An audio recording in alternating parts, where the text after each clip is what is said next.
निकली हूँ मैं सुबह सुबह मॉर्निंग वॉक के लिए, बहुत टाइम बाद। पहले हम डेली निकलते थे। बच्चे हमारे स्केटिंग कर रहे हैं। आज सुबह सुबह निकल लिए हम लोग वॉक के लिए और बच्चों को स्केटिंग क्लास करा रहे हैं। ये देखिए दोनों बच्चे ये नेशनल्स खेलने जाएंगे, तो आप लोग थोड़ा गुड विशेस दीजिए इनको कि ये कुछ जीत के ही इनके कोच साहब कहीं गायब हो गए। आज के लिए खुद ही करते।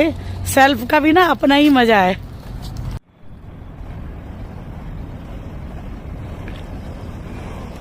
इंसान को ना हार नहीं माननी चाहिए।